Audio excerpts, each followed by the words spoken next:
Okay, let's go ahead and get started. And we might get a few more people joining us, which would be great. Let's start standing. We'll stay standing for most of it just to keep it pretty simple. If you know you have any balance issues being near a chair or a wall, but should be cool today. So let's start in great posture. So good posture is the feet right underneath the hip bones. Don't overestimate, ladies. We tend to do that. And then if you feel yourself with the weight of your body in the front of your feet, bring it back into the heels so you stack yourself up and then lengthen the top of the head. Try not to stick the rib cage out, keep the rib cage down and lift so you feel like you're stretching a band from the top of the back of your head all the way down to your heels and making yourself as long and as tall as possible. But at the same time, we're going to pull the shoulders down away from the ears and the fingertips down toward the ground.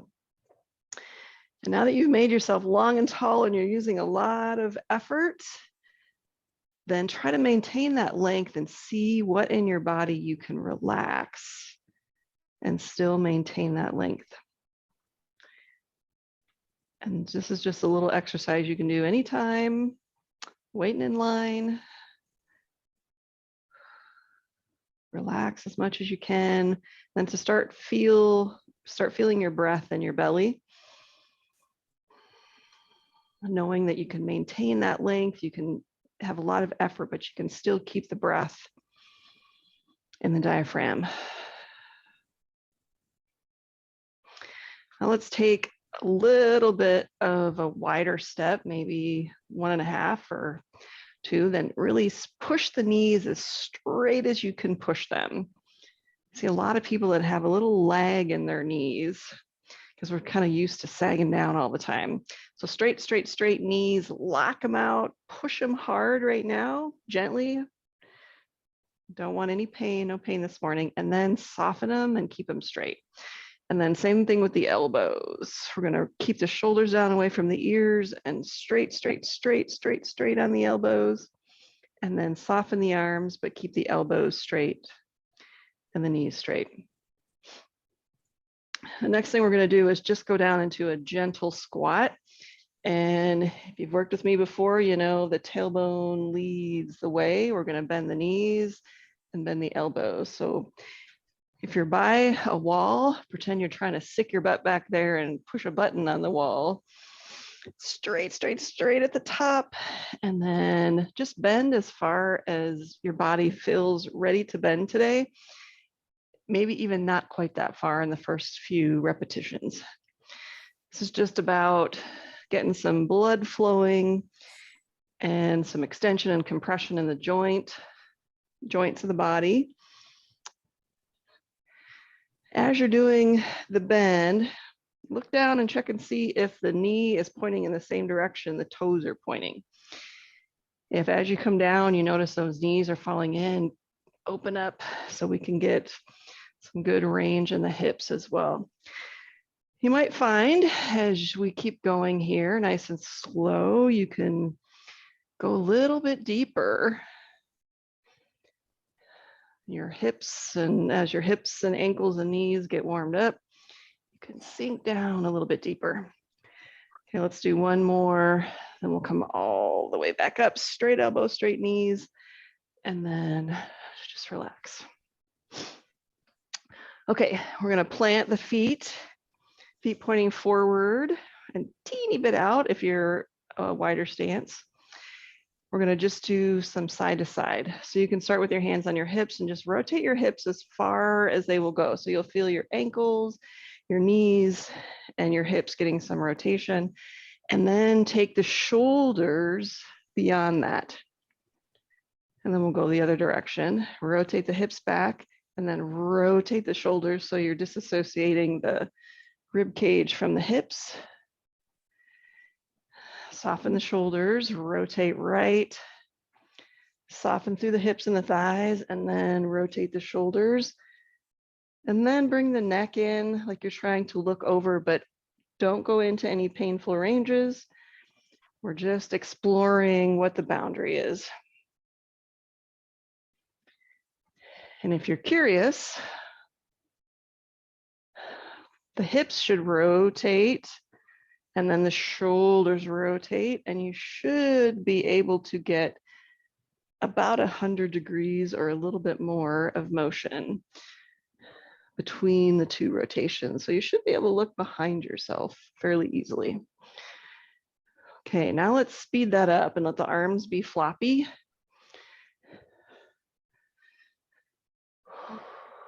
The bounciness is a really important component in your fascia.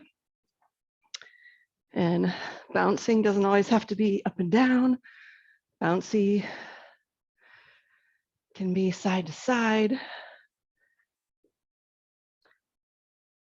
Retraining, there's some really cool studies out there about retraining the bounciness of the fascia in older adults, and that we can recreate that crimpiness in the fascia at any age. But you have to train it. You have to be doing the effort, but it actually doesn't take a lot of effort. It just takes a little. Okay.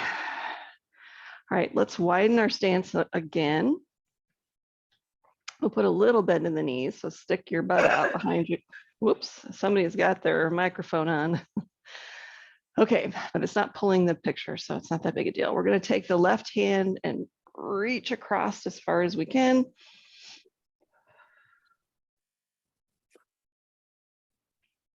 And feel the shoulder blade coming away from the spine. Okay, we're going to bring the left arm back and we're going to open up behind us. So think about coming up at an angle and opening, and think about pulling the shoulder blade toward the spine. So we're twisting, we're layering onto that sort of twisting motion. And then we're going to reach across again.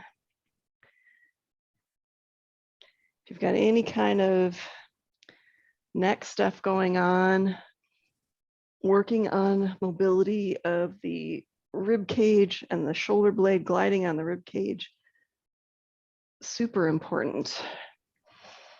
And reach, we'll hold each one of them for a few breaths. And then back.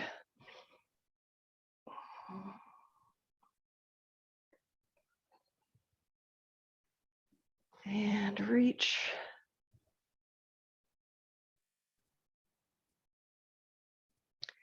And let's switch to the other side. So right arm reaches across, rotate the hips, rotate the torso, reach across. I can feel a stretch all the way from my hip out to my shoulder.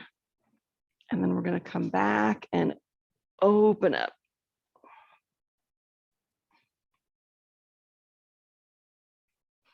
And that can be wherever you want it to be. Look in whatever direction feels therapeutic, comfortable yet therapeutic. And let's reach across.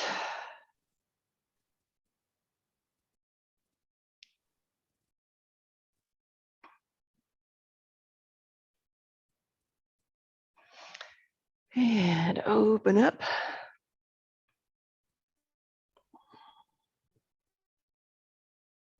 Pull that right shoulder blade in toward the spine. Left shoulder blade should be relaxing.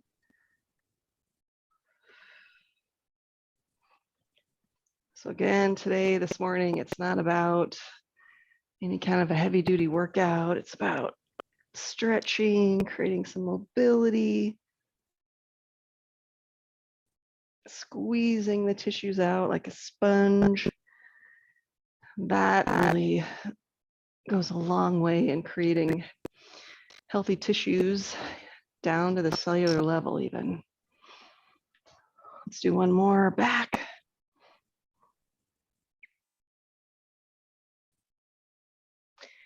And then one more across.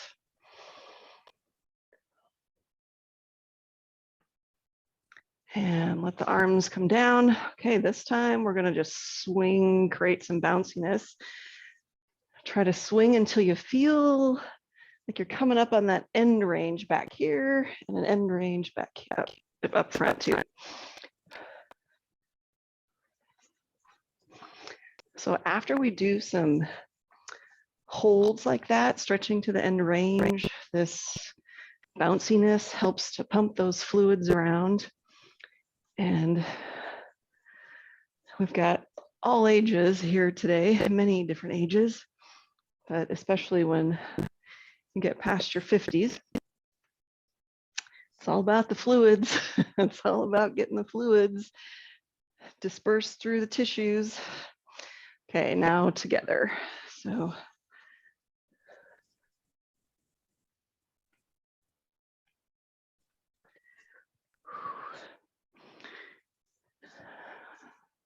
and strength. Strength is important too.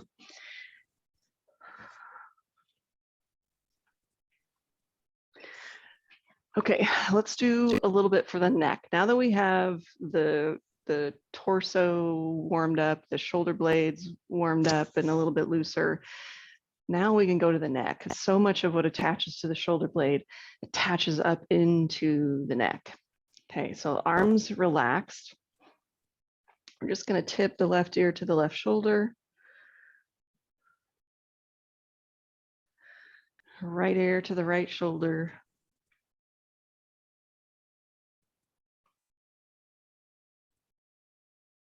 Back to center, chin down toward the left collarbone. Take a breath while you're holding it there. Back up, chin to the right collarbone. Not necessarily touching it. Try to avoid bringing your shoulder up to meet it. Just in that direction. Back up to neutral. We're going to turn to the left as if you're trying to look over your left shoulder. Just find the end range and just gently nudge it and then back off out of it. You don't want to push hard into your end ranges. Sorry, right side. Back to center, touch the chin down. And then slowly look up toward the ceiling and just try not to go into any pain ranges. Gently pushing the chin up. I think the front is a place that tends to get kind of tight. And then slowly look back forward, a couple shoulder rolls. And then we'll move down to the hips. So if you're on a mat, maybe step to the back of your mat. If you're not on a mat, no biggie. Take a step forward with your right foot and then maybe a little bit farther.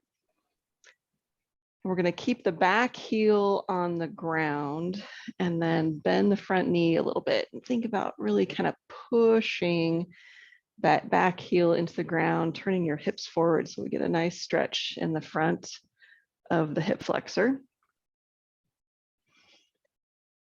And if you want to add a layer to this, you can keep the hands relaxed. If you want to add a layer, maybe stretch your arms out behind you.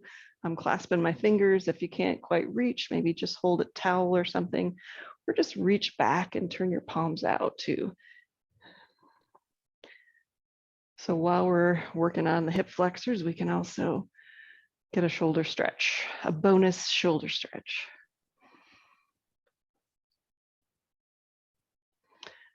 Okay, let's let the arms go. Maybe have them on the hips. We're gonna bend up on the foot. So we're up on the ball of the foot. Think about the toes still being relaxed. So we can stretch the toes and then press through the heel again. Bend, that the front of the foot is a place where we lose it and don't even realize we've lost it until we need it. And then just pump that back and forth a little bit. This will get a little bit into the ankles as well. How are we doing for time? Great. And then let's switch our feet out. So step back first, press that heel down, try to point your hips forward. The right one will be lagging back a little bit, but that's okay. We want to rotate it forward so we get that stretch now in the front of the right hip flexor, and just press that heel down so you can feel a stretch. The calves tend to get tight with sitting. When those muscles get short over time, your fascia will adapt to that shortness. And then they're kind of locked. And then when you need to use that muscle, that's often when we get the Charlie horses. I've only had one Charlie horse in my calf in my entire life, and I thought it was going to end me. But if you tend to get those, work on lengthening your tissues to a normal length, and that should help a lot.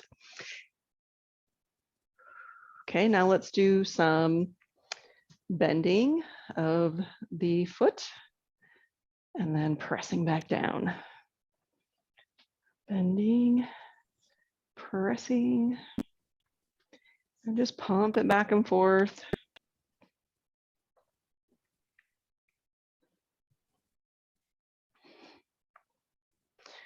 We'll go for about another couple minutes with some stretches, and then we're going to do a meditation just to set the tone. It's very simple meditation. You really don't have to do anything but follow along. Okay, let's come back up to facing front, and then we'll take a wide of a step as you feel comfortable with. And if you need a chair or something to hold on to, please do. We're going to stretch the inner thigh. The inner thigh never gets enough attention. So as we do it, we're going to bend the left knee, really drop the right hip down because we're stretching the right leg. And if you feel like you're not really feeling it, stick your butt back a little bit more, and that'll help pull into it. Also relax the thigh. That'll help pull into it, but barely pull into it. All the research is pointing to gentle stretches are so much more effective than pushing hard into it. That no pain, no gain, like my middle school gym teacher used to say. He was also my coach for a lot of athletics. Small town, 39 kids in my class. Now, when we come out of this, push up with the left heel and then sink down in the other direction. Sink until you feel a stretch, soften, then you might be able to go a little bit more. Stick the butt out behind you to deepen it. If you're really searching for that stretch, most of us are tight enough here, shouldn't be a problem. This is a great one, especially for women. Don't forget to stretch the inner thighs. So many of us have rotated knees because of our cultural expectations of keeping our knees together. Tend to get rotated and stuck that way. Okay, let's go back up. Let's go back to the other side. Maybe you can go a little farther this time.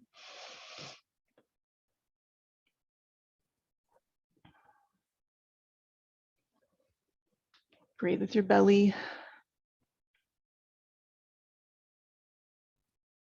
Other side.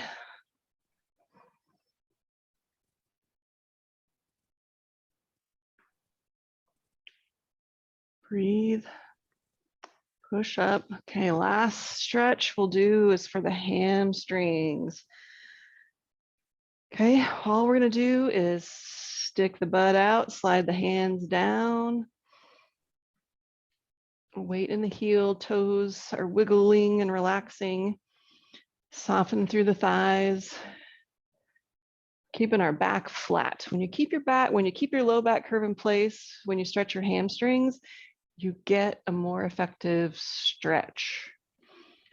You actually isolate the hamstrings rather than letting the back round out, and then you tend to get more of the spine, which is not a bad thing, but most of us have overstretched spines in that direction already. And breathe, try to soften through your thighs. And if you do tend to get Charlie horses in your calves, Stretch your hamstrings too. Thick line of fascia goes all the way back up the legs. And when I've worked with people with restless leg and cramping, you got to work all the way up that line. Okay, to come out of this stretch, bend your knees and then push up through your heels. And let's take one more big open stretch. So as we do the meditation, you are welcome to stay standing, go sit in a chair, or sit down on the floor with me. And what did I do with my glasses? Okay, I'm just going to read a little bit just so I don't forget the details, but find yourself a comfortable position and start to find your breath. Deepen your belly, try to soften through your face, your jaw, your shoulders, your arms and chest, your tummy, your hips, thighs, feet, calves.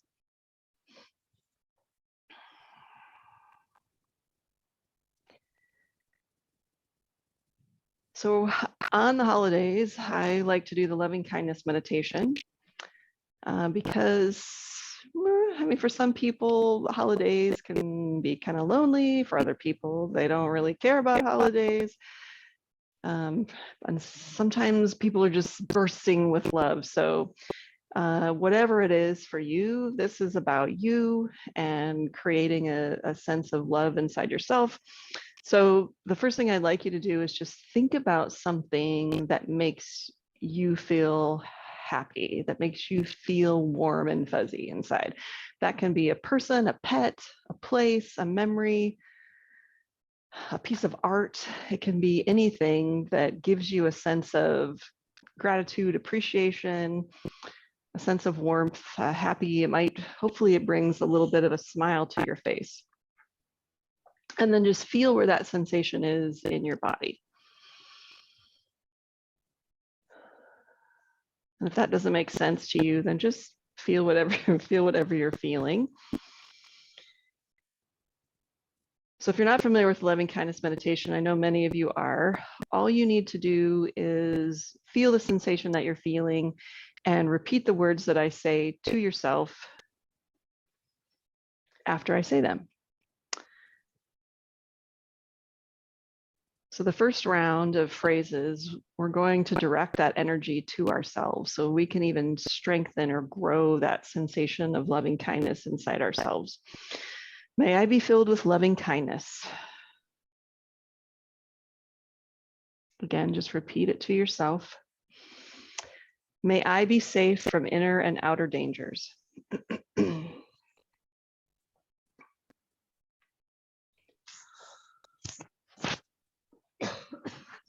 Me. May I be well in body and mind.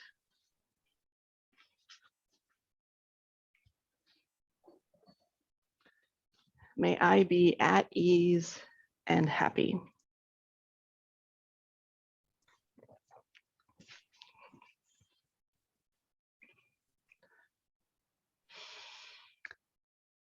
In the next round, I want you to bring to mind someone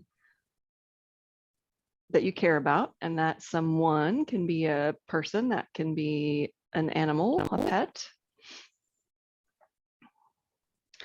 And you're going to take that energy you've generated inside yourself, and you're going to use your imagination to direct that energy as if you're filling that person or pet with that loving energy. Maybe imagine surrounding them in a bubble. So use your imagination. May I be filled, or may you be filled with loving kindness. So whoever your you is.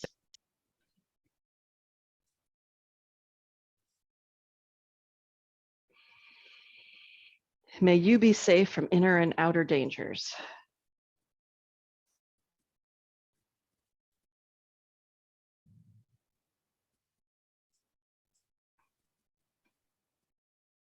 May you be well in body and mind.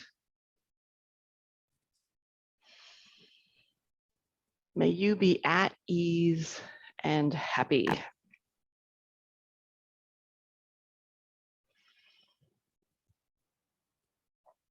The next part of the loving kindness meditation is a little more challenging.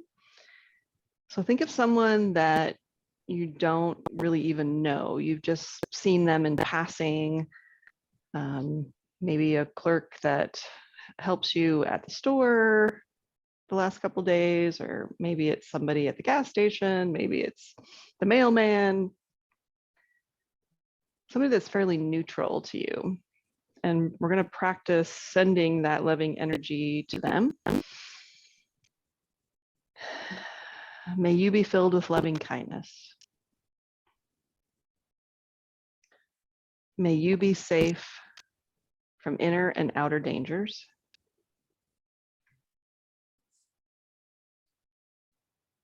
May you be well in body and mind. May you be at ease and happy.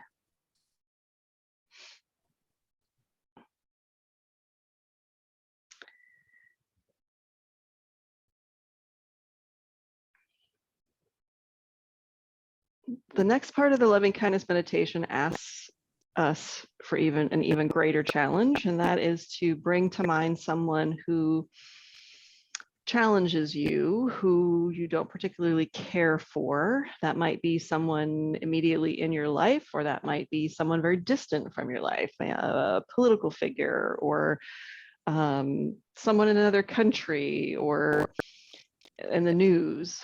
But bring that person to mind.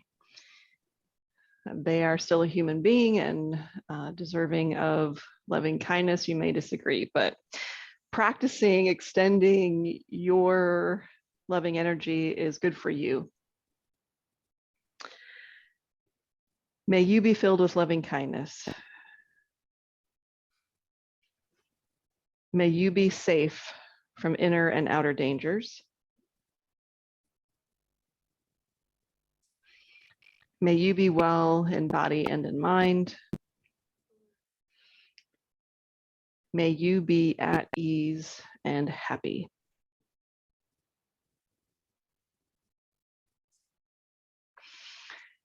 And then finally, let's go one more round, and we're going to send this loving energy out to everybody in our group.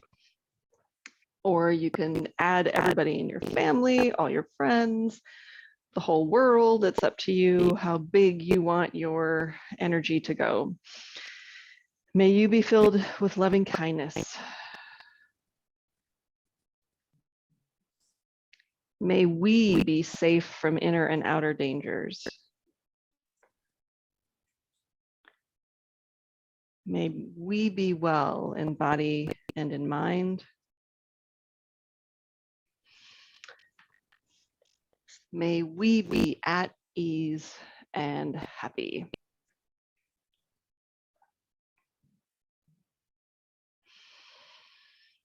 And just take another deep breath.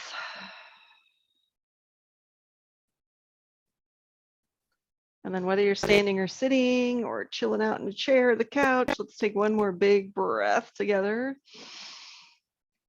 And bring your hands to your chest, your heart, and we'll wish each other namaste. All that means is the light in me honors the light in you. Thank you so much for being here. I feel emotional right now. Loving kindness meditation works. Okay. I hope everybody has a wonderful day and you enjoy yourself in whatever way makes you happy today.